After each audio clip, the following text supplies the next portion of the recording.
પ્રભુ ઈસુના નામમાં ફરી સર્વપ્રભુ પ્રેમીજનોને મારી પ્રેમી સલામ. 16મો અધ્યાય આપણે એ વખત જોવા પ્રયત્ન કરેલો અને મને લાગે છે 2 જ કલમમાં સમય પૂરો થઈ ગયો.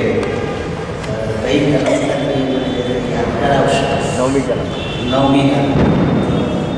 સારું, તો આપણે જો તમે બાઇબલ લાવ્યા હોય ત્યારે બાઇબલ લાવશો તો વાંધો રહેશે જ, કારણ કે એટલું તો નોંધવું પડે એવું છે ને માર્ક કરવું પડે એવી છે. મેં મારા બાઇબલમાં કરેલું છે એટલે કેવું છે, નહીં તો ભૂલી જવાશે, યાદ નહીં રહે. તો આજે 10મી કલમથી શરૂ કરીશું. બરોબર? 9મીથી ચાલુ, 9મીથી 8 સુધી બેઠી. સારું, 9મી કલમ આપણે વાંચીએ.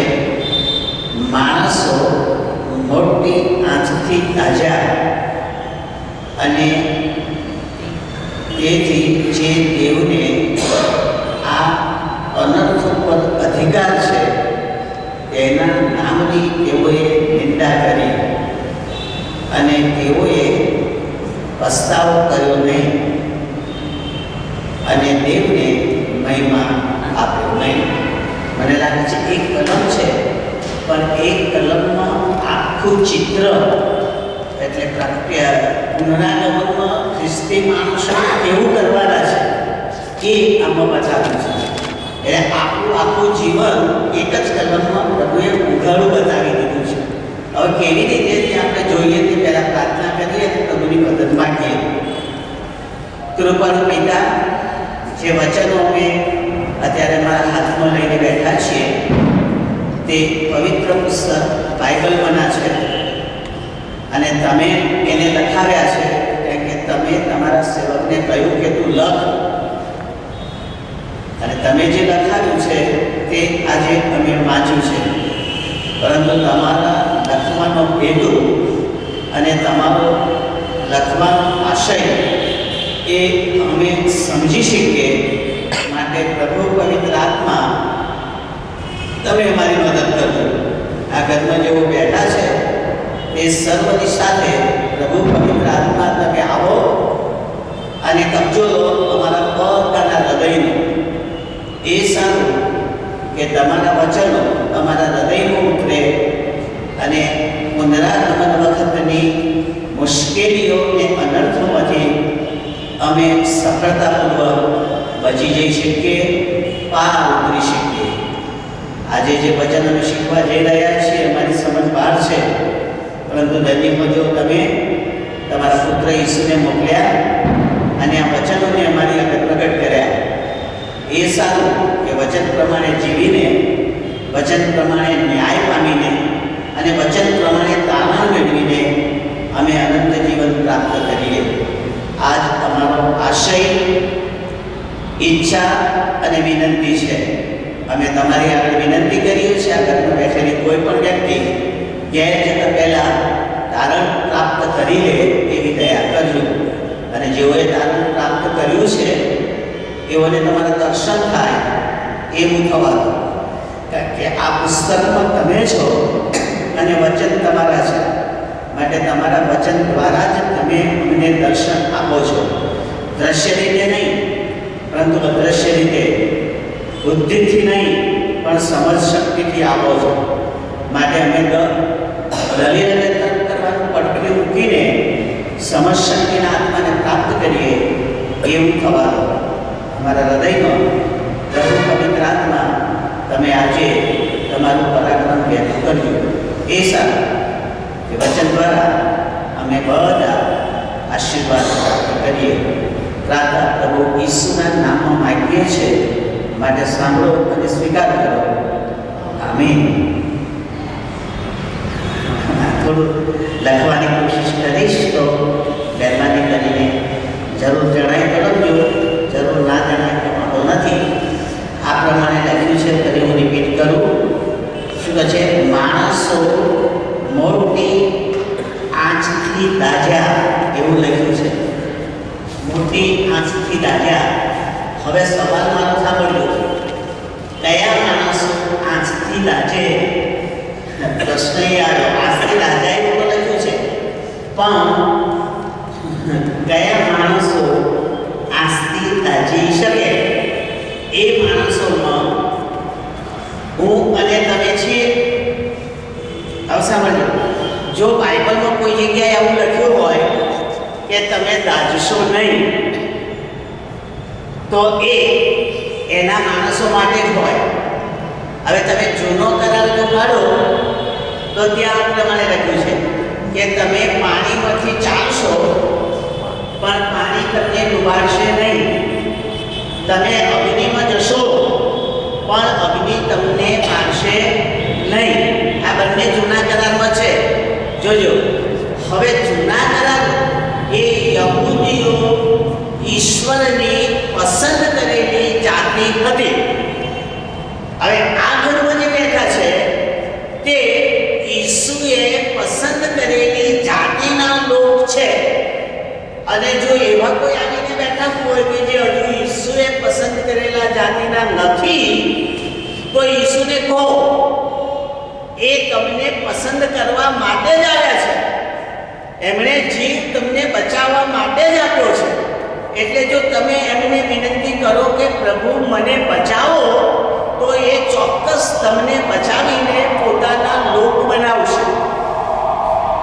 એટલે આપણે જે વિશ્વાસીઓ છીએ એમને મગજમાં બરોબર રાખવાનું કે આપણે પૃથ્વી પર ભલે માનવ રહ્યા, પણ ઈસુની પસંદ કરેલી જાતિવાળા લોકો છીએ, પિત્તરના પત્ર પ્રમાણે.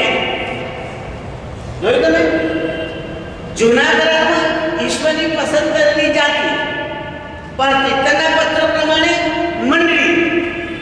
કારણ કે જૂના કરારમાં પિત્તર નથી, પિત્તર નવા કરારમાં છે અને નવા કરારમાં મંડળી છે. એટલે જે લાગુકરણ જૂના કરારમાં છે એ લાગુકરણ નવા કરારમાં કરવું હોય તો એ તમે ને હું છીએ. આપણે દેવની પસંદ કરેલી જાતિ છીએ. પિત્તરના પત્ર પ્રમાણે કહું છું, મારું ઘરનું કશું કહેતો નથી. તમે પસંદ કરેલી જાતિ, પવિત્ર લોક પ્રજા અને રાજમાન્ય યાજક વર્ગ છો, એમ પિત્તરે મંડળીને કહ્યું. અને જો આપણે મંડળી છીએ તો મને કહ્યું. એટલે મારા મગજમાં તો ક્લિયર છે.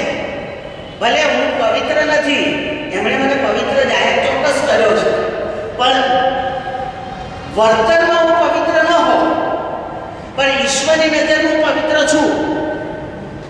કેમ? કારણ કે એને પવિત્ર કર્યો છે ને. હું ગમે તેવો પાપી હોઉં પણ પવિત્ર કરનાર એ છે. અને કહે છે કે જેને દેવ નિર્દોષ જાહેર કરે એના પર દોષ મૂકનાર કોણ? હું આ બોલું છું તે બાઇબલનું વાક્ય બોલું છું. મહેરબાની કરીને તમે નોંધીને મને કહેજો. મારા ઘરનું બોલીશો કહીશ કે મારું છે. જેને દેવ નિર્દોષ જાહેર કરે, જેની પર દેવ દોષ મૂકતો નથી એવું લખ્યું છે, તેના પર દોષ મૂકનાર બીજો કોણ? એટલે શાંતિલાલે આખા જીવન દરમિયાન પાપ જ કર્યા હોય, પણ જો ઈસુ મને દોષ રહિત જાહેર કરે તો બીજા કોઈની તાકાત નથી કે મારી પર દોષ મૂકી શકે અથવા મને પાપી કહી શકે. એ કામ ઈસુએ કર્યું અને એનું નામ ઈસુએ મને પસંદ કર્યો. એટલે એક મુદ્દો યાદ રાખજો, પસંદ કરેલી જાત અગ્નિમાં ચાલશે તોય બળશે નહીં. મારો પોઈન્ટ તમે સમજ્યા કે કોણ નહીં દાજે એ વિશે હું સમજાવી રહ્યો છું.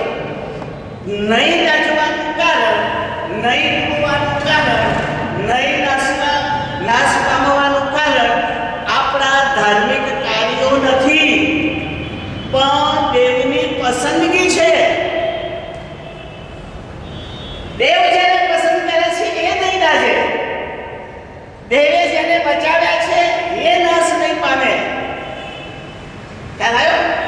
એટલે તમે ખુલાસો નહીં હું બહુ સારો વિશ્વાસુ ખ્રિસ્તી છું એટલે બચી જઈશ. ના, બચવાનું કારણ મારા સારા ધાર્મિક જીવન ઉપર આધાર પણ ઈસુએ મને બચાવી લીધો એના પર આધાર રાખે છે. અને જે દાડે ઈસુએ મને બચાવ્યો તે દાડે એણે મને પસંદગીનું પાત્ર બનાવ્યો. અને જો તમને પસંદગીનું પાત્ર બનાવ્યા હોય તો આ કલમ તમને સમજાશે. શું કરું છું કઈ કલમ જો બહુ સરસ લખ્યું છે. કહે છે કે માણસો મોટી આંખથી રાજા, મોટી આંખથી રાજા. તો હવે મારે ચિંતા કરવાની જરૂર ખરી? આ અનર્થમાં જે પ્યાલું સૂર્ય પર રેડી દેવામાં આવ્યું એની ચર્ચા કઈ વખતે કરેલી રેખોની એની દાઝવાની ક્રિયા અને એની ગરમીની ક્રિયા વધી જશે 7 ગણી. સૂર્ય 7 ગણો પ્રકાશિત થશે એમ બાઇબલ કહે છે. તમારી રીતે વિચારો. આ ઉનાળામાં મને લાગે છે કે નલિયામાં, ગુજરાતના નલિયામાં સૌથી વધારે ગરમી પડી. આપણા બધા ગુજરાતના બીજા પ્રદેશો કરતા પણ ત્યાં નોંધવામાં આવ્યું છે કે એ ગરમી જે સૌથી વધારે પડી એ 49.2 હતી. 49.2 એટલે હજુ 50 નથી થઈ. 50ની ગરમી થઈ નથી. રાજસ્થાન પછી ભલે થઈ પણ હું ગુજરાતની વાત કરું છું. 49.2 સેન્ટીગ્રેડની ગરમીથી માણસ ત્રાહિમામ પુકારી જાય એવું જો લાગે તો એ સૂર્ય 7 ગણો પ્રકાશે એટલે કે 7 ગણી ગરમી આપે તો તમારી કલ્પના બહારની ગરમી થઈ એની 49 ને 7 ગુણો તો 350 થાય. તો 350 સેન્ટીગ્રેડ તો લોખંડ પીગળી જાય. ખ્યાલ આવે છે? 100 પાણી ઉકળે. ભાઈ આ તો વિજ્ઞાન કહે છે, બાઇબલ નહીં. બાઇબલ તો ગરમીની વાત કરે છે. વિજ્ઞાન કહે છે કે 100 સેન્ટીગ્રેડે પાણી ઉકળે અને 300 સેન્ટીગ્રેડ કરતાં વધારે ગરમી થાય તો લોઢું પીગળે. હવે તમે કલ્પના કરો, મારું બાઇબલ કહે છે કે સૂર્ય 7 ગણો તપશે, એનો અર્થ કે 7 ગણી ગરમી આવશે. તો આ શરીર કયા આધારે ટકી રહે? લોખંડ પીગળી જાય એવી ગરમી હોય તો ના ટકી શકે.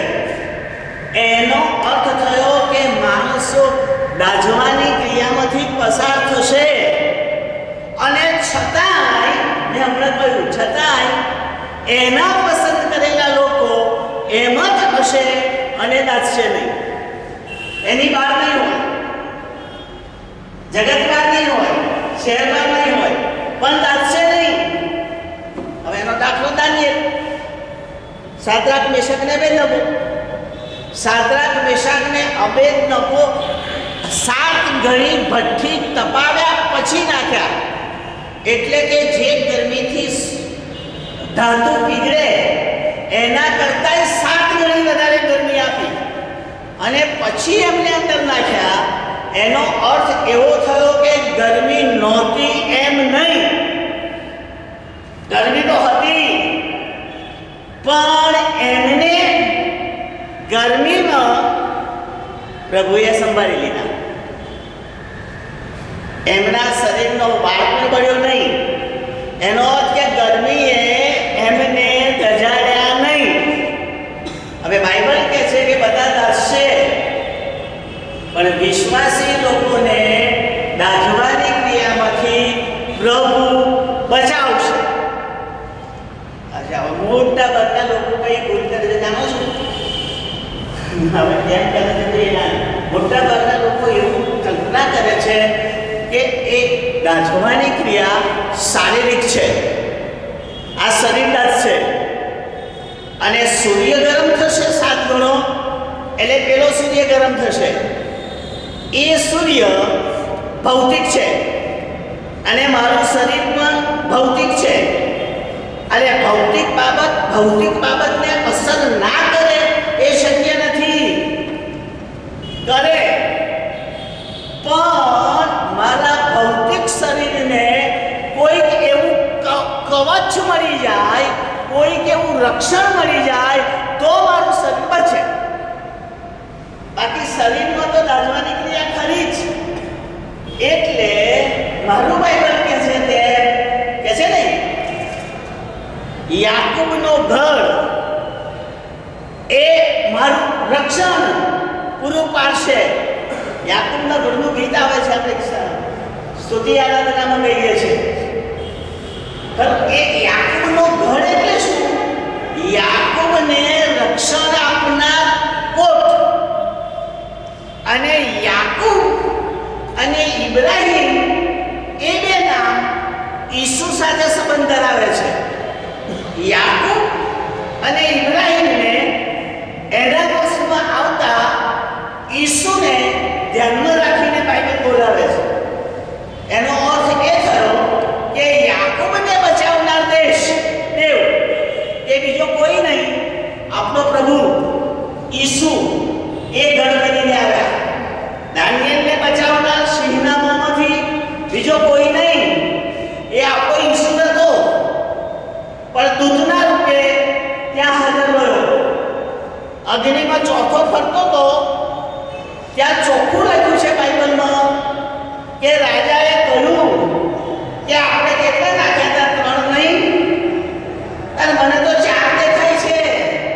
રાજા બોલે છે કે નાખનારો બોલે છે, મારનારો બોલે છે, બીજો બોલે તો માનો કે પક્ષપાત કરે. પણ રાજા શું કરે? પક્ષપાત કરે. કે છે મને તો 4 દેખાય છે. અને ચોથો તો માનવ પુત્ર જેવો છે, પ્રકાશિત ચહેરાવાળો માનવ પુત્ર. એટલે 3 માણસોની સાથે ઈસુ માનવ પુત્ર તરીકે હાજર હતા. એ એમનો ઘર બની ગયા અગ્નિમાં. એટલે એ લોકોના શરીરને આંચ લાગી નહીં. ત્યારે હું બોલું છું તે યાદ રાખજો. આ બહુ મોટો આશરો છે. આવા અનર્થો વખતે મારો પ્રભુ મારો બચાવ કરવા માટે ઘર બનીને આવશે. કારણ કે એ મને પસંદ કરીને બેઠા છે. મેં એમને પસંદ નથી કર્યા, એમણે મને પસંદ કર્યો છે. એટલે જવાબદારી એ સ્વીકારશે અનર્થો વખતે. એ મારું સામર્થ્ય ગણાય. કારણ કે આવી સ્થિતિમાં મને બચાવનાર જીવે છે, એ મારો વિશ્વાસ મને બચાવી લેશે. ખ્રિસ્તીઓ પાસે આટલો વિશ્વાસ હોવો જ જોઈએ કે મારો બચાવનાર જીવે છે અને મને કોઈ આંચ આવશે નહીં. તો 2 ભાગ પડ્યા, કેટલાક દાઝ્યા અને આપણે નહીં દાઝીએ. એટલે ઈસુના પુનરાગમન વખતે 2 પ્રકારના માણસો હશે. એક દાઝે તે, એટલે જેને ઈસુએ પસંદ નથી કર્યા તે, અને જે આગથી બચી જશે તે, જેને ઈસુએ પસંદ કર્યા છે તે. હવે જો તમે એમ માનતા હોય કે આ તો પછી વાંક ઈસુનો કહેવાય, એમણે પસંદ કરી લેવા જોઈએ. શું કરવા દાજવા દે? એમણે જીવ આપ્યો, એ દયાળુ છે, એ પ્રેમાન છે, તો પછી દાજવા શું કરવા દે? બધાને બચાવી ના લે. આપણને એવું લાગે, પણ બાઇબલ ચોખ્ખું કહે છે ઈસુએ જગત પર એટલો બધો પ્રેમ કર્યો કે એકનો એક દીકરો દેવે મોકલ્યો, અને એના મરણથી તમામ માનવો માટે એમણે તો બચાવ આપ્યો. પણ શરત કઈ મૂકી યોહાનની લખેલી સુવાર્તામાં? જેટલાએ તેના નામ પર વિશ્વાસ કર્યો એટલાને આ અધિકાર મળ્યો. દેવે મને પસંદ તો કર્યો, પણ ક્યારે અધિકાર મળે પસંદગીનો?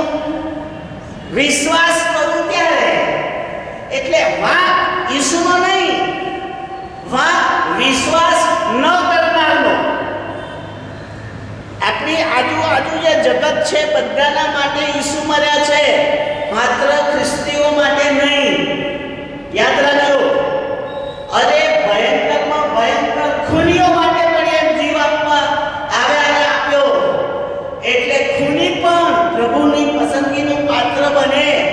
સવાલ એ છે કે જેટલાએ ઈસુના નામ પર વિશ્વાસ કર્યો એટલાને એ અધિકાર મળ્યો દેવના દીકરાનો, એની પસંદગીનો અધિકાર. એટલે હવે પુનરાગમન વખતે મારો બચાવ ક્યારે થાય? આટલું શીખી લો, ક્યારે થાય? હું ઈસુ પર વિશ્વાસ કરતો હોઉં તો.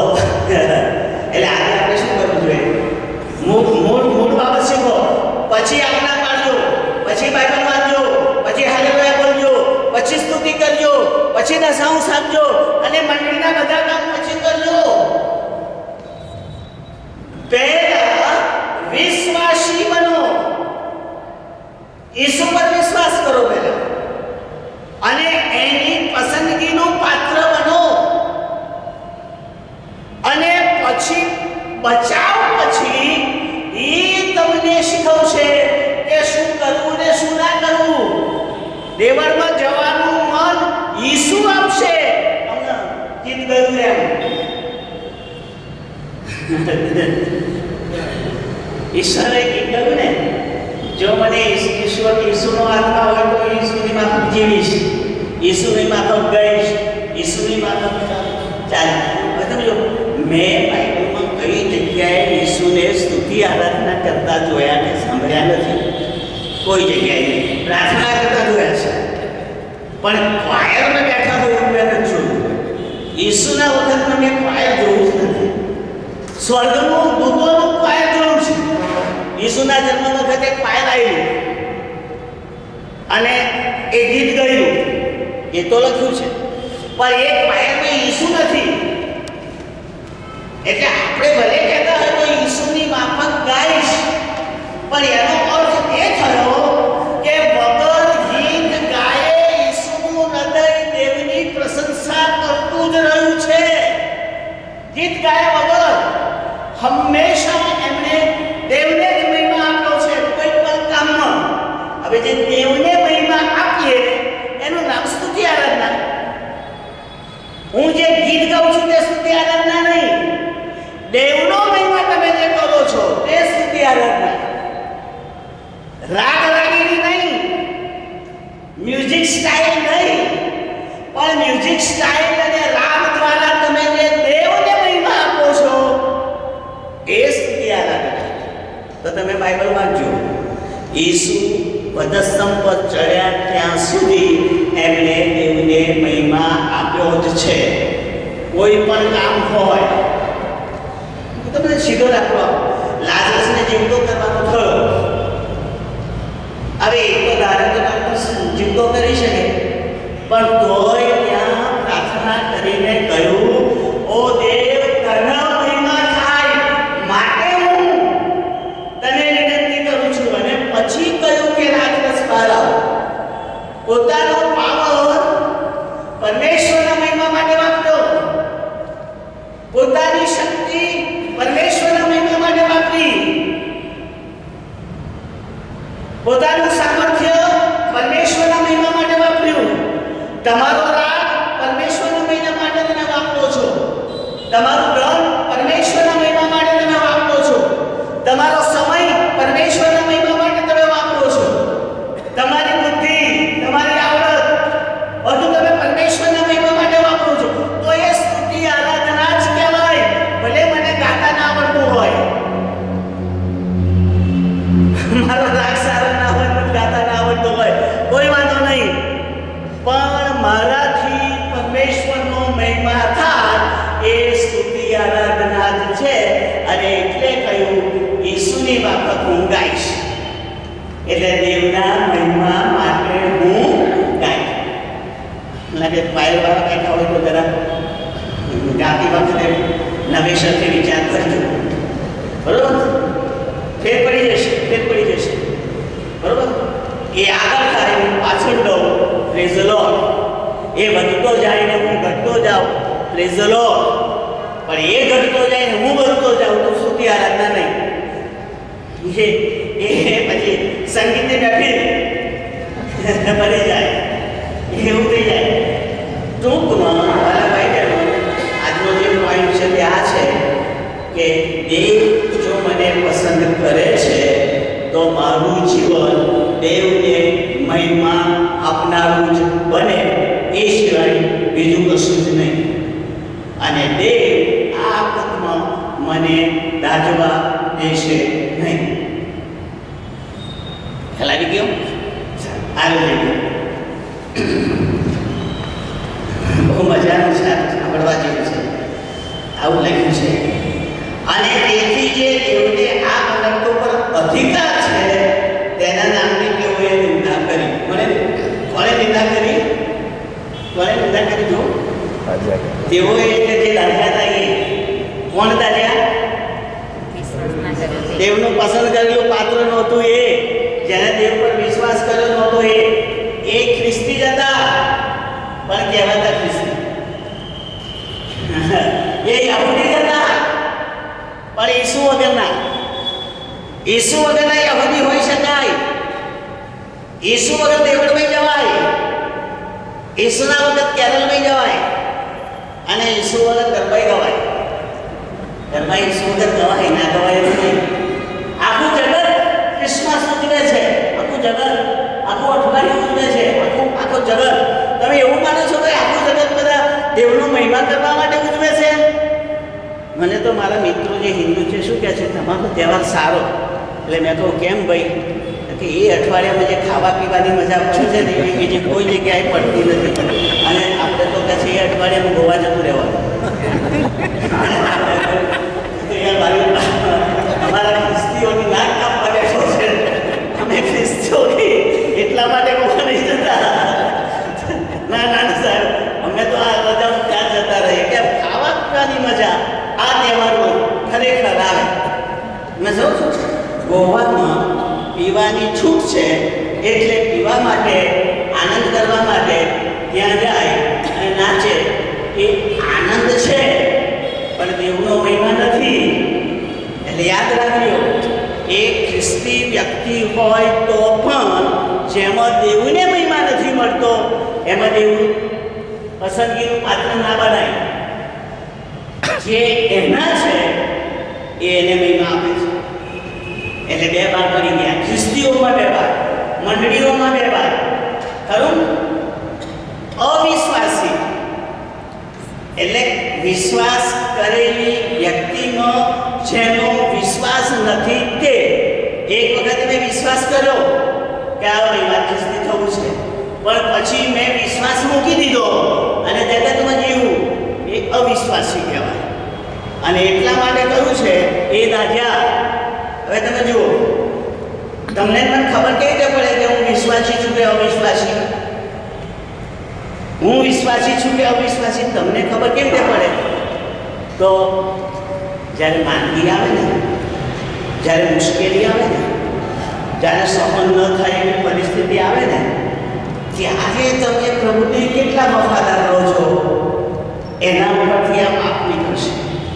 મેં એવા માણસો જોયા છે આખી જિંદગી એમણે પ્રભુનું કામ, પ્રભુની સેવા અને પ્રભુનું ઉપયોગી કામ કર્યું હોય તોય આખતકાળમાં એ નાહિંમત થઈ જાય છે, પાછો પડી જાય છે, ડગી જાય છે. કેમ ડગી જાય છે? કારણ કે મારો બચાવનાર જીવે છે તો દ્રષ્ટિ જ નથી એની દ્રષ્ટિ એ છે હવે મારું કોણ, હવે શું થશે, હું જીવીશ કે મરીશ, આ આફત છૂટીશ કે મરીશ. બસ આપણી દ્રષ્ટિ આપણા પૃથ્વીના વાતાવરણમાં ચોટે છે અને જે જીવે છે એના તરફ નજર નથી રહેતી. એ ખાતરી કરી આપે છે કે આપણે પ્રભુની નિંદા કરીએ છીએ. આપણે નિંદા કરી દાજેરાએ ખરેખર શું કરવું જોઈએ? દાજ્યા પછી કહો મને હાર્ટ એટેક આવે તો શું કરવું જોઈએ? તમે કહે ડૉક્ટર પાસે જવું જોઈએ, 108 બોલાવી જોઈએ, બરોબર? આજ કેમ ને હાથી વધારે તમે શું કહો? ડૉક્ટર પાસે જવું જોઈએ. પણ મારો પ્રભુ એ કહે છે કે દવાખાને જા અને 108 બોલાય ને બાયપાસ સર્જરી કરાય, પણ મને યાદ કરીને, મને ભૂલતો નહીં. 108 આપતા ભલે મોડું થાય પણ એ પહેલા હું છું, હું તારો બચાવનાર છું, હું તારો ઉપચાર કરીશ. પણ તે વખતે જો પ્રભુ યાદ ના આવે તો સમજી લેવાનું કે આપણે અપૂર્ણ વિશ્વાસ ધરાવીએ છીએ, પૂરો વિશ્વાસ નહીં. ખરેખર તો કસોટી કાળમાં જ પ્રભુ યાદ આપવા જોઈએ. કસોટી કાળમાં જ કે મને બચાવનાર જીવે છે, એ મારી સાથે રહેશે, અને નહીં બચાવે તોય, આ શબ્દો આપે છે સાદ્રાક મેશાક ને અબેદનગો, નહીં બચાવે તોય અમે પાપ કરવાના નથી. જાઓ, નિંદા કરવાના નથી. મારી નાખે તોય પ્રેઝ ધ લોર્ડ, બચાવે તોય પ્રેઝ ધ લોર્ડ. આવા ખ્રિસ્તીઓ છેલ્લી વખતે હોવા જોઈએ. ખ્યાલ આવ્યો? આવા હોવા જોઈએ. અને આપણે એવા પ્રભુના પસંદગીના પાત્રો બનેલા છીએ. એટલે તમે આટલા તો નક્કી જ કરી લેજો, ગમે તેવી મુશ્કેલીમાં પ્રભુને શ્રાપ ના આપતા એની સ્તુતિ જ કરજો, પ્રેઝ ધ લોર્ડ બોલજો અને હાલેલુયા બોલજો. ભલે શારીરિક મુશ્કેલી હોય, સામાજિક હોય, નોકરીને લગતી હોય કે કોઈ પણ સતાવણી હોય, તો એ લોકો દાજ્યા, અને દાજેલા માણસે પસ્તાવો કરવો જોઈએ. એના બદલે નિંદા કરી એવું લખ્યું છે, નિંદા કરી. અચ્છા, આગળ જોઈએ.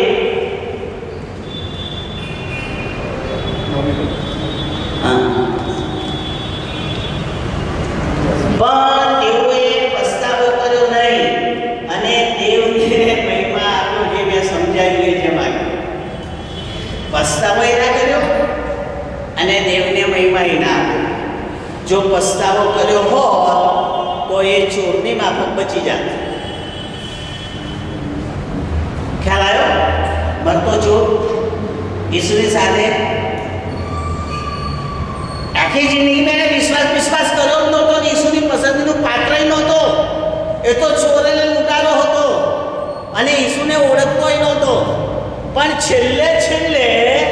છેલ્લે એને પસ્તાવો કર્યો અને ઈસુ તરફ મહિમા વ્યક્ત કર્યો કે એને તો કશું ખોટું નથી કર્યું, તું સારું એના વિશે ખોટું બોલે છે. બસ આટલું બોલ્યો એટલામાં ઈસુ એની પ્રાર્થના સાંભળી ગયા. ચોરે કહ્યું, પ્રભુ મને યાદ કરજો. એથી વધારે કશું બોલ્યો નથી, મને બચાવે એવું નથી બોલ્યો. એ વાંચી તો કે જઈને, પ્રભુ મને યાદ કરજે તારા રાજમાં. એનો અર્થ કે આ રાજ્યનો માલિક છે, મને યાદ કરવું કેટલું સારું. અને ઈસુએ શું કર્યું જાણો? આજે તું મારી સાથે આનંદના બગીચામાં પારાદેશમાં હોઈશ, મિની સ્વર્ગમાં હોઈશ. મિની સ્વર્ગમાં, હું પારાદેશને મિની સ્વર્ગ કહું છું. એટલે એનો અર્થ આનંદનો બગીચો એવું થાય. પણ મને મિની સ્વર્ગ કહેવાનું બહુ ગમે છે, કારણ કે ત્યાં સ્વર્ગ જેવું જ છે, પણ થોડા પ્રમાણમાં. પછી તો મોટા સ્વર્ગમાં ન્યાય પછી જવાનું, પણ ત્યાં સુધી તો આપણે બધાએ મિની સ્વર્ગમાં જવાનું છે. અને તે વખતે ચોરને મળીશું કે ભાઈ સારું કર્યું કે ત્યાં આટલું તો શીખવાડ્યું કે પસ્તાવો કર અને દેવને મહિમા આપ.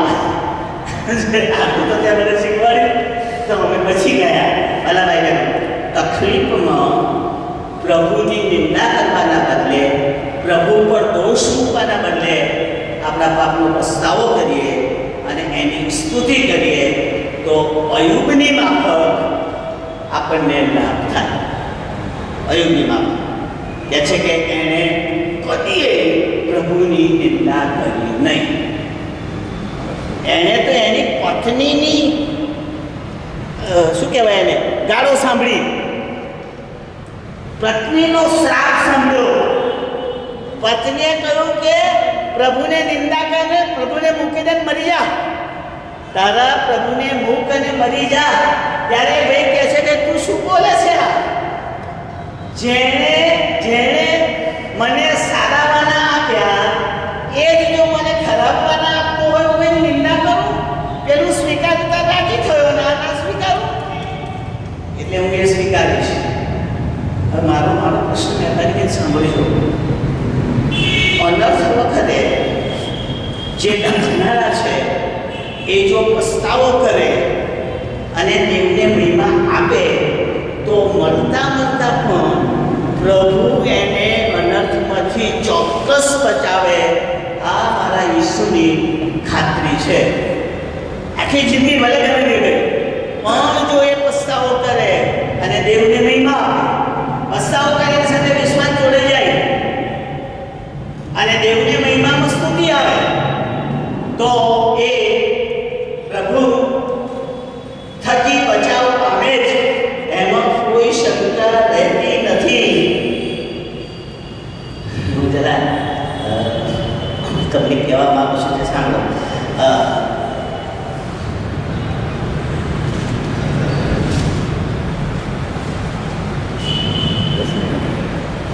14મા અધ્યાયમાં અને મને લાગે છે 12મા અધ્યાયમાં પણ હશે આવું લખેલું છે.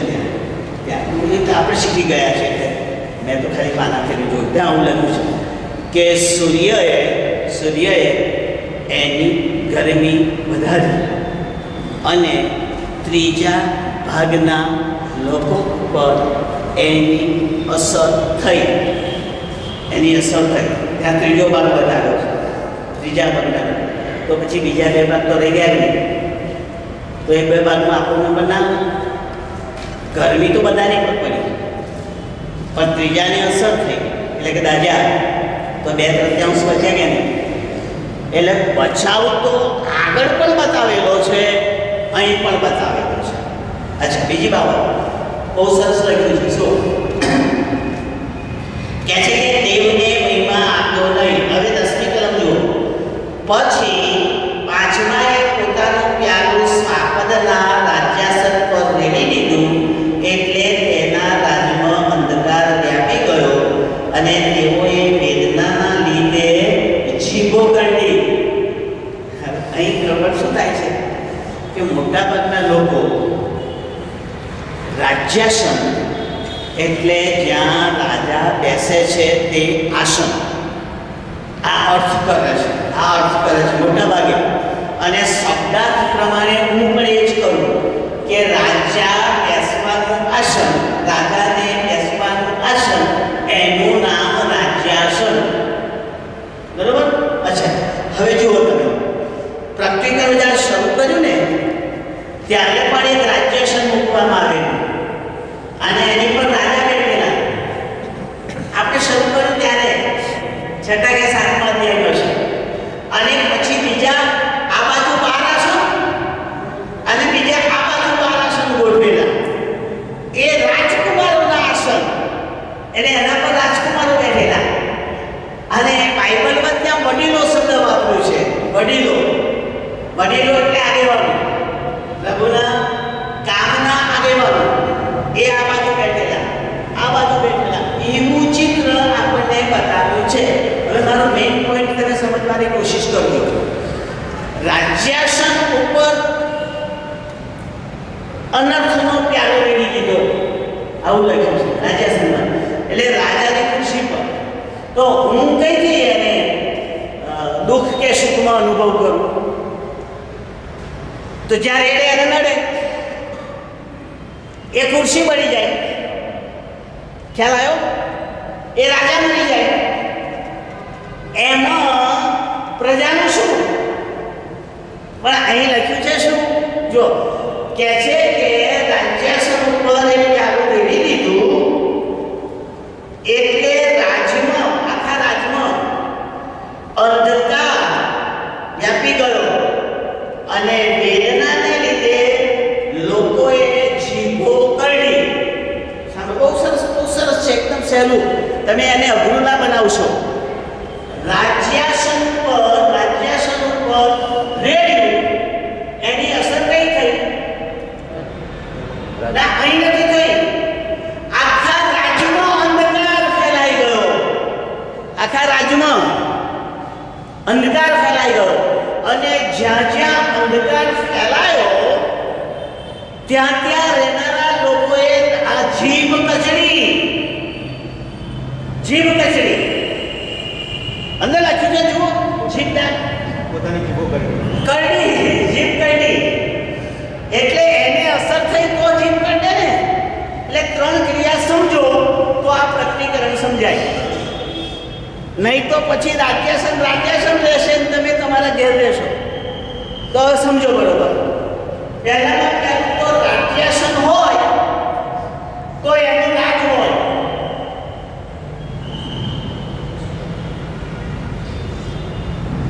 આ રાજ્યાસન છે. હવે રાજ્યાસન પર રાજા બેસે છે, પણ એ ખુરશીનો રાજા નથી, એ ખુરશીનો માલિક નથી. ભલે એનું આસન રાજ્યાસન છે, ભલે એને બનાવડાયું છે, ભલે કિંમતી છે, એની સાથે રાજાને સંબંધ નથી. હું તો શિક્ષક હતો ને અને હાઈસ્કૂલમાં ભણાવતો હતો ત્યારે એક પાઠ આવ્યો દેવોના રાજા ઇન્દ્રનો.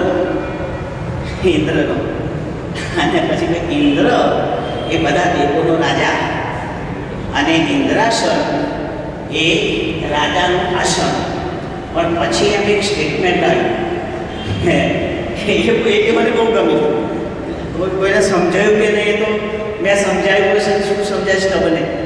ઇન્દ્રાસન સાંભળજો, ઇન્દ્રાસન એ કેવળ બેસવાની જગ્યા નથી, પણ સમગ્ર રાજ્યમાં અધિકાર ચલાવવાની નિશાની છે.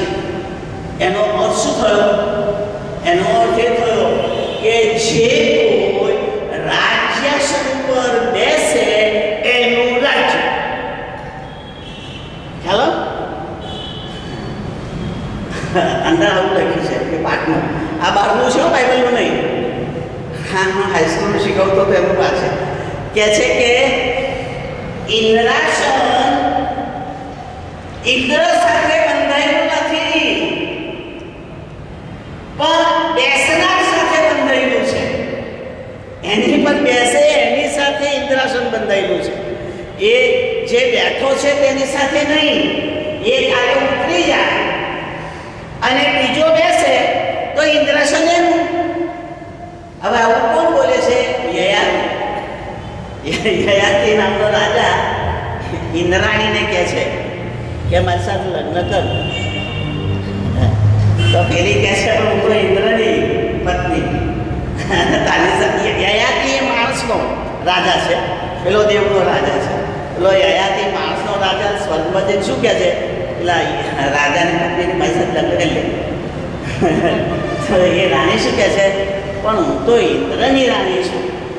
એટલે પછી યયાતિ શું કહે છે?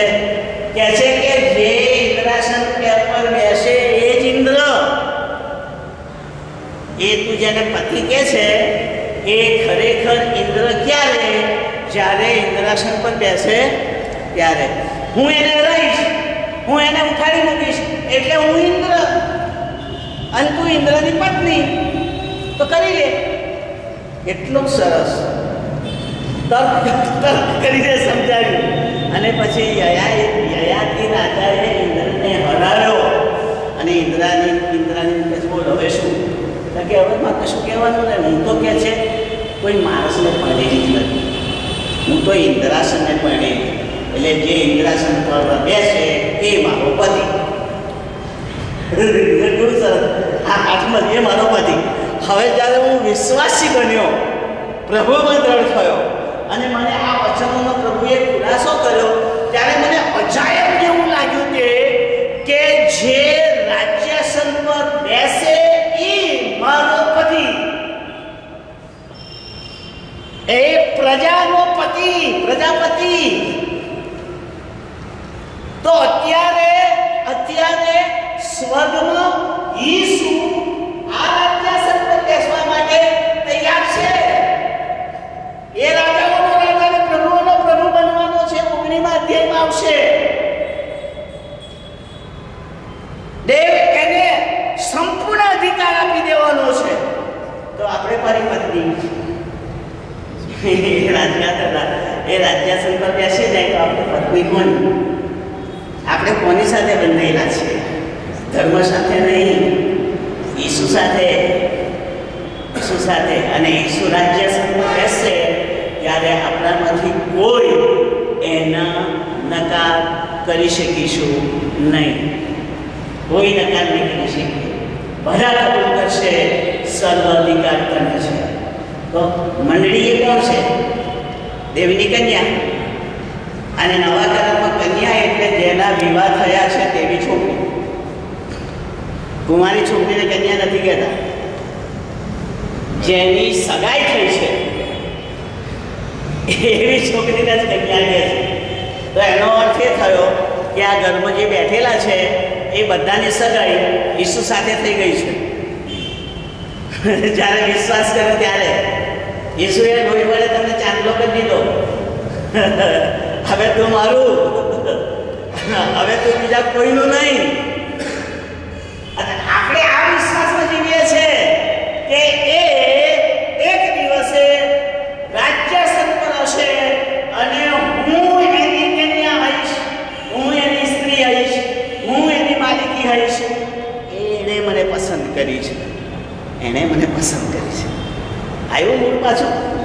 મૂળ આવી ગયું? જો ખરી નહીં, વચમાં યયાતિની વાત એટલા માટે મૂકી કે થોડું મગજમાં ઉતરે, નહીં તો સીધું કહ્યું હોત તો ના ઉતરે. પણ હવે સાંભળો,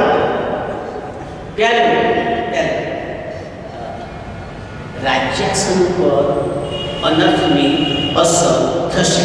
સાંભળ્યું બરાબર? કરવું છે પણ સત્ય છે. આજે બાઇબલમાં જે રાજ્યની વાત કરવામાં આવી છે તે પૃથ્વી પરના કોઈ રાજ્ય વિશે નથી. અમેરિકાના રાજ્ય વિષય નથી, ભારતના રાજ્ય વિષય નથી, પાકિસ્તાનના રાજ્ય વિષય નથી. દુનિયાના કોઈ પણ પ્રાદેશિક રાજ્યની વાત બાઇબલ કહેતું નથી. ત્યારે કયા રાજ્યની વાત કરે છે? એ રાજ્યની વાત કરે છે કે જે ઈસુ રાજ્યની વાત કરે છે. ઈસુ જ્યારે દેવનું કામ શરૂ કર્યું ત્યારે શું કર્યું? દેવનું રાજ્ય પાસે આવ્યું છે. પસ્તાવો કરો, પસ્તાવો કરો, કેમ કે દેવનું રાજ્ય પાસે આવ્યું છે. એટલે ઈસુ દેવના રાજ્યની જો વાત કરતા હોય તો આપણે દેવના રાજ્યની અંદર આવ્યા. ખ્યાલ આવ્યો? અને જો આપણે દેવના રાજ્યની અંદર હોઈએ, દેવની રાજ્યની અંદર જો આપણે હોઈએ તો આ વખતે, એટલે જ્યારે રાજ્યાસન ઉપર પ્રભુના દેવના રાજ્ય ઉપર અનર્થો આવે ત્યારે આપણી જીભ એ હંમેશા કચડાય, એને અસર થાય, એને દુઃખ થાય, એને વેદના થાય કે પ્રભુ તારા લોકો પર આવું. એક મિનિટ, હલો. આજે હું હમણાં મીટિંગ લઈ રહ્યો છું, દેવળમાં સેકન્ડરી ચર્ચમાં છું. 8 કલાક પછી કરો. મારી સાહેબના હાથે ના બોલ્યા હોય તો ચાલુ રાખે. બરોબર સર? કંઈ વાંધો નહીં. આ એક તકલીફનું ઘર છે. મોબાઈલ પર છૂટકો નથી. સારું, સાંભળી લો. હું દેવના રાજ્યમાં આવ્યો અને દેવના રાજ્ય પર હુમલો એટલે મંડળીની સતાવણી.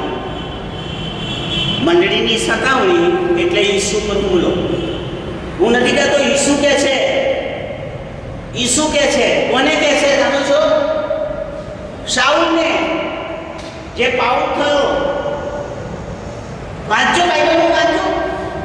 એ જ્યારે શાઉલ તરીકે પ્રભુના લોકોને સતાવતો હતો ત્યારે ઈસુએ શું કહ્યું? શાઉલ શાઉલ તું મને કેમ સતાવે છે? અંદર લખ્યું છે. તો પછી શાઉલ કહે છે તું છે કોણ? હું તને સતાવું છું. કે હું ઈસુ છું, તું મને કેમ સતાવે છે? એનો અર્થ ઈસુ તો મરીને સ્વર્ગમાં ગયા અને ત્યાંથી આ પાઉલને કહે છે કે તું મને કેમ સતાવે છે? અને પછી પાઉલને સમજ ના પડી તો ઈસુએ એનું સ્પષ્ટીકરણ કેવું આવ્યું? મારા લોકોને સતાવે છે એ મને જ સતાવે છે. આ વાક્ય સમજો. ખ્રિસ્તની મંડળીની સતાવણી એ ઈસુની સતાવણી છે.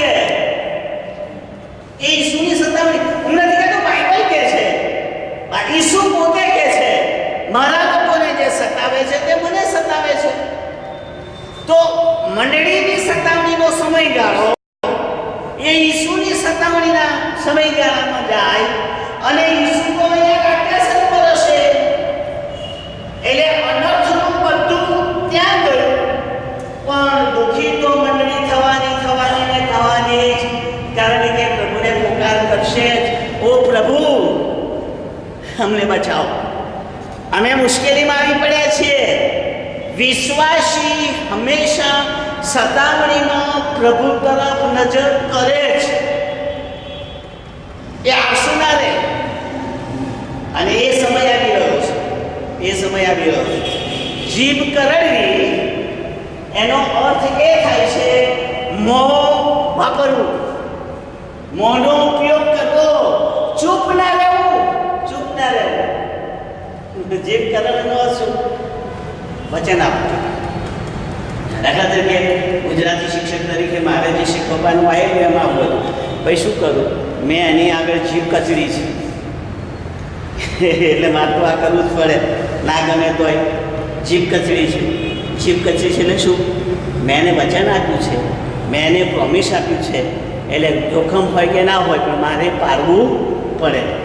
જીભ કચડવાનો અર્થ આ થાય છે.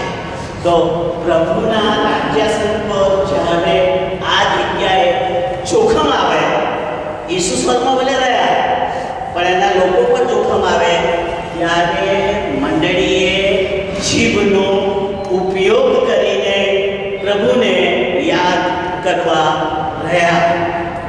કારણ કે આપણે પ્રભુને વચન આપ્યું છે, હું હવે તારો બની ગયો. એને પસંદ કર્યો, મેં કબૂલ કર્યું. અહીંયા બેઠેલા કહે છે કે મેં તો કદી કબૂલ નથી કર્યું, હું કહે છે પણ મને લાગે છે મોટા ભાગે કબૂલ કર્યું છે. કેવી રીતે જાણો છો? બાપ્તિસ્મા લઈને.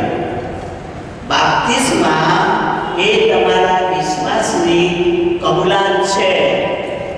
તમે ઈસુ પર વિશ્વાસ કર્યો છે, એની મંડળીની આગળ દ્રશ્ય કબૂલાત તમારું બાપ્તિસ્મા બતાવે છે.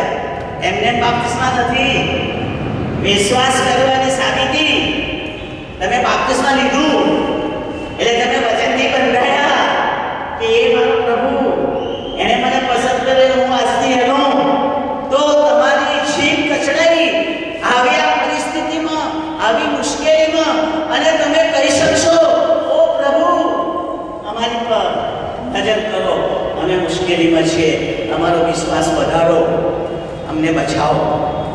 જોયું તમે? રાજ્યાસન સમજ્યા? રાજ્યાસન ઈસુનું છે અને સતાવણી લોકોની થાય છે, પણ એ ઈસુની પાસે જાય છે. એવી સમક્ષ વિશ્વાસી લોકો પ્રભુને હાથ માર્યા વગર કદીએ રહેશે નહીં. અને એનો પ્રેક્ટિકલ અનુભવ કચ્છના ધરતીકંપ વખતે થયો. બોલો. મહાત્માએ પોતાનો પ્યાલું સ્વાપદના રાજ્ય હું એ કહું છું ને, એકદમ સમજાવું છું સ્વાપદ શું છે તે. આપણે શું માને છે? સ્વાપદ એટલે શેતાન, આવું માને છે. પણ બાઇબલ સ્વાપદ એટલે રાજ્ય સત્તા. આ બાઇબલનો વર્ડ છે, રાજ્ય સત્તા. હવે રાજ્ય સત્તા પૃથ્વી પર જેટલા રાજાઓની હોય, બરોબર, એ બધાને ખ્રિસ્તી રાજાઓ ના હોય. એમાં અખ્રિસ્તી રાજાઓ હોય, સતાવનારા હોય. કારણ કે આમાં જે સ્વાપદ વાપર્યું છે ને, હું ચોખ્ખું જ કહી દઉં, આમાં જે સ્વાપદ વાપર્યું ને એ કોણે વાપર્યું જાણો છો? યોહાને. એ વખતે યોહાન હતો, આપણે નહોતા. યોહાન જે સ્વાપદ શબ્દ વાપરે છે એ વખતે એમની પર કોની સત્તા હતી? રોમની. એ વખતે રોમની સત્તા હતી અને રોમનો ખ્રિસ્તીઓને સતાવતા હતા. જો આખું ચિત્ર તમે જુઓ, બિલકુલ સમજાઈ જશે. યોહાનને જ્યારે દર્શન થયું ત્યારે રોમ રાજા એમની પર અધિકાર ચલાવતો હતો અને એ રાજા ખ્રિસ્તીઓને સખત સતાવણી કરતો હતો. એટલે યોહાનને દેખાયું સ્વાપદના પર એ પ્યાલો રેડી દીધો, પણ એ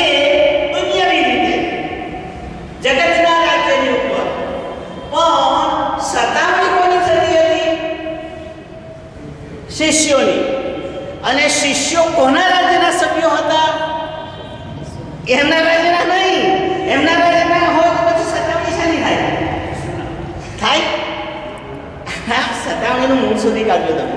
સતાવણીનું મૂળ એવો છે કે જ્યારે રોમના બાદશાહે એમ જાહેર કર્યું કે હું જ પ્રભુ છું અને મારા સિવાય તમારે બીજો કોઈ પ્રભુ માનવાનો નહીં, ત્યારે સૌથી પહેલાં એનો વિરોધ કોણે કર્યો જાણો છો? ખ્રિસ્તીઓએ અને યહૂદીઓએ. આ બે જણે વિરોધ કર્યો. બીજાએ તો હાય હા કર્યું. એટલે બીજાની સતાવણી ના થઈ. જાણે વિરોધ કર્યો એની થઈ. તો ખ્રિસ્તીઓએ એને પ્રભુ તરીકે અમાન્ય કેમ કર્યો? કારણ કે ખ્રિસ્તીઓ માનતા હતા દેવ સિવાય આપણે કોઈનું ભજન કરી શકીએ નહીં. કોઈ બીજો દેવ નહીં, એક જ દેવ, અને એના સિવાય આપણે કોઈનું ભજન કરી શકીએ નહીં. તો એ વચનને વળગીને એમણે ના પાડ્યું.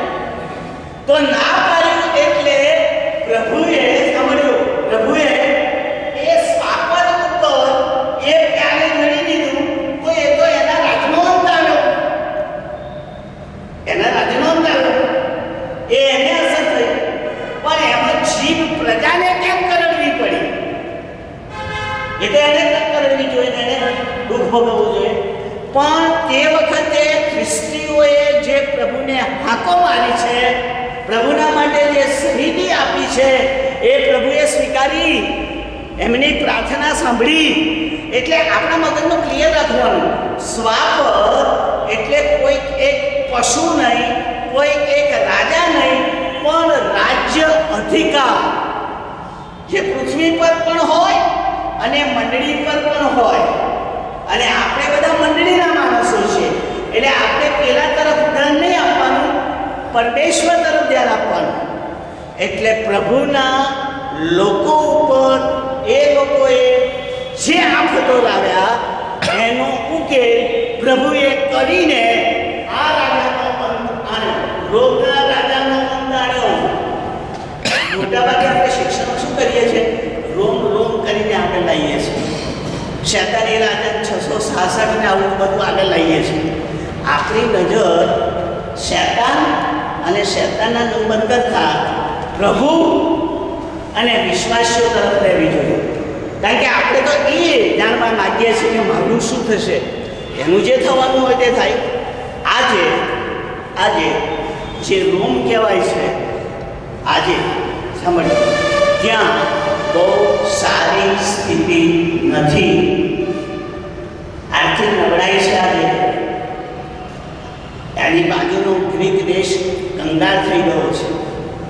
એટલે આપણા કરતાં ઊંડી પરિસ્થિતિમાં આવી ગયો. એ બન્યું છે પરમેશ્વરની આ અનર્થની શિક્ષા એને થઈ છે, પણ એમાં મારે લેવા દેવા નથી. એ તો મને જોવા માટે પ્રભુએ આપ્યું છે. મને લેવા દેવા એ છે કે જ્યારે મારી સતાવણી થાય ત્યારે મારા રાજ્યાસન પર કોણ બેઠું છે એ મને બચાવનાર છે, એ મને ઉગાડનાર છે. એને મારે હાથ મારવી જોઈએ. એના તરફ લક્ષ્ય રાખવું એ મારે શીખવાનું છે. નક્તિકરણ આવું કોઈ નહીં શીખવે. કારણ કે પેલું ચિત્ર તો ઉગાડવું છે અને આ ચિત્ર તો વિશ્વાસીઓનું છે. વિશ્વાસ વગર દેવને પસંદ કરવો એ બનતું નથી. બાઇબલનું વાક્ય બોલ્યો,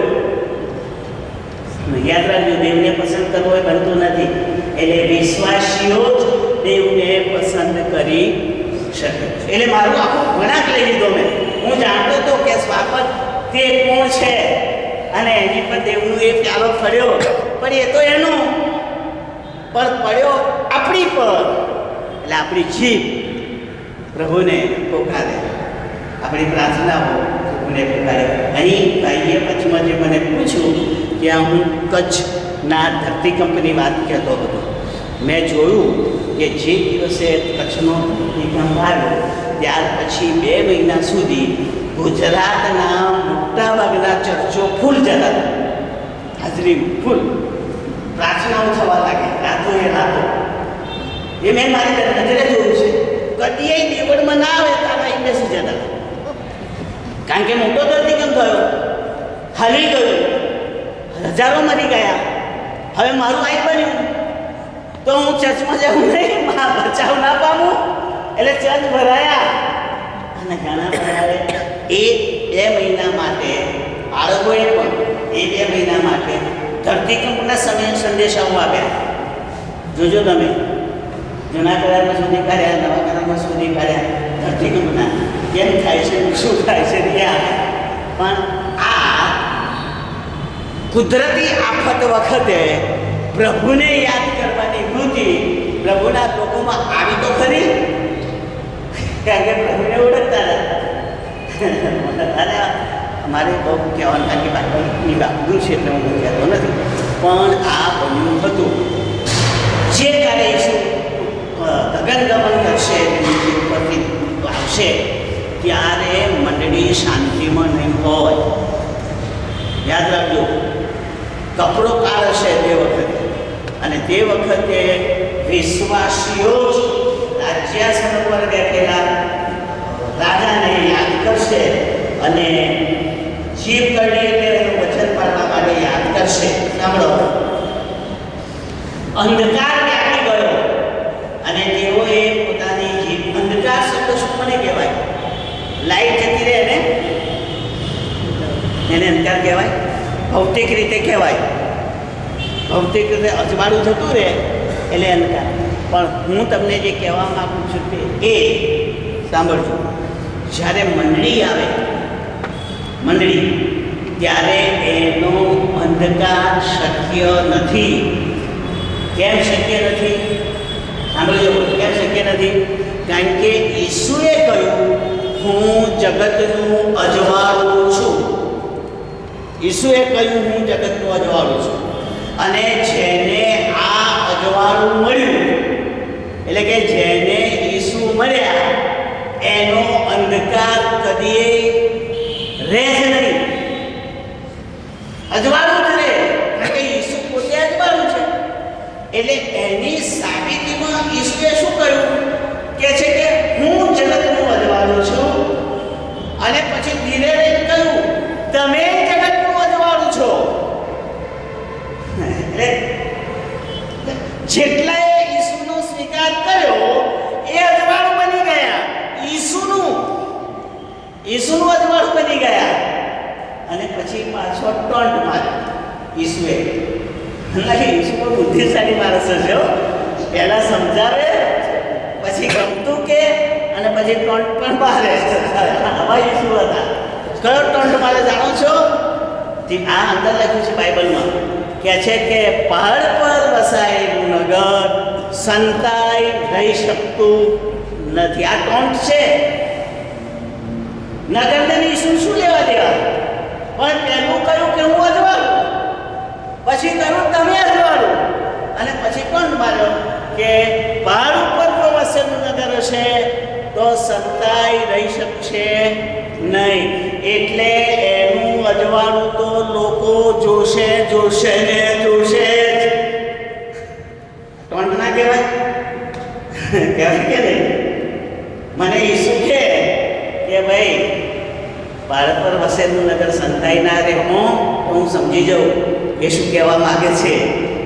તું અજવાળું બન્યો છે, પણ તારું અજવાળું તો તારા ઘરના નહીં દેખાતું નથી, તારા પાડોશીને દેખાતું નથી. તું શું કરવાનો છે?